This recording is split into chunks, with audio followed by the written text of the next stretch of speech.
భారతిరెడ్డి గారి గురించి తప్పుగా మాట్లాడితే సోషల్ మీడియాలో ఆ రోజు సాయంత్రానికి అరెస్ట్ చేశాం. ఈ విషయంలోని చాలామంది పార్టీ పరంగా మమ్మల్ని కొన్ని వ్యక్తులు కొంతమంది టార్గెట్ చేసినా కూడా నిబద్ధతకి నిలబడ్డాం. ఆ రోజు తప్పు, ఏ ఆడకూతురైనా ఆడకూతురే, ఏ ఆడబిడ్డ అయినా ఆడబిడ్డే, ఎవరైనా ఆడబిడ్డని మామూలుగా మాట్లాడితే తప్పు అని చెప్పి, మరి సోషల్ మీడియాలో నీచంగా మాట్లాడితే తప్పు అని చెప్పి ఇమీడియట్గా మేము ఆ రోజు అతన్ని అరెస్ట్ చేశాం.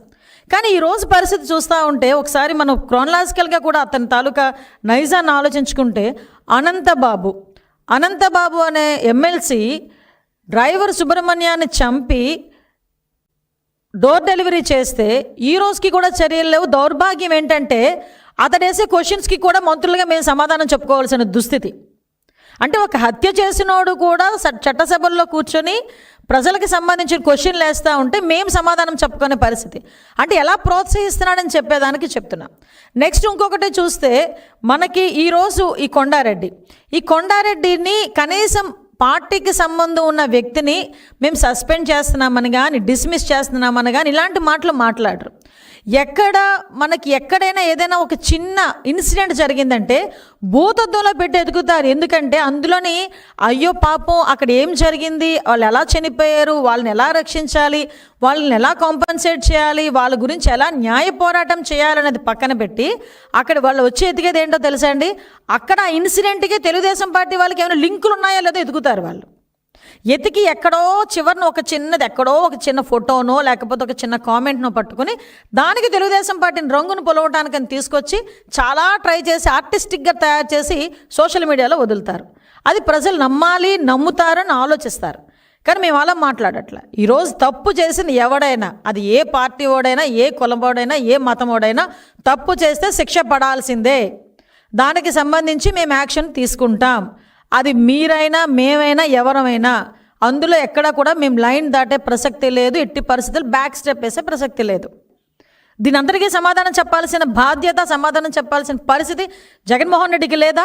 ఈరోజు ఏ మొహం పెట్టుకొని ఈరోజు విద్యార్థి విభాగాలను కూర్చోబెట్టి నువ్వు ఏ సందేశం ఇద్దామని, ఎలాంటి సందేశం ఇద్దామని, అంటే ఎలా రెచ్చగొడదామని ఈరోజు విద్యార్థి విభాగాన్ని తీసుకొచ్చి, యువత విభాగాన్ని తీసుకొచ్చి ఒక ట్రైనింగ్ ప్రోగ్రామ్ అని పెట్టి నీ స్థాయిలో నువ్వు పెట్టావంటే మళ్ళీ అడుగుతున్నా, నీకు అసలు అర్హత ఉందా?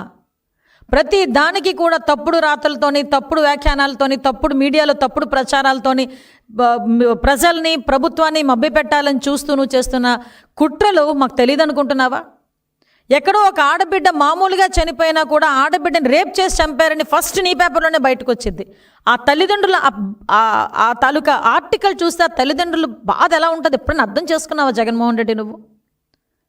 అసలే బిడ్డ పోగొట్టుకొని వాళ్ళు కుమిలి ఏడుస్తూ ఉంటే, ఆ బిడ్డకి అత్యాచారం జరిగిందని నువ్వు ఏడాన్ చేసి రాస్తూ ఉంటే అది ప్రజలు కొంతమంది నమ్మితే ఆ తల్లిదండ్రుల తాలూకా ఆక్రోషం ఎలా ఉంటుంది?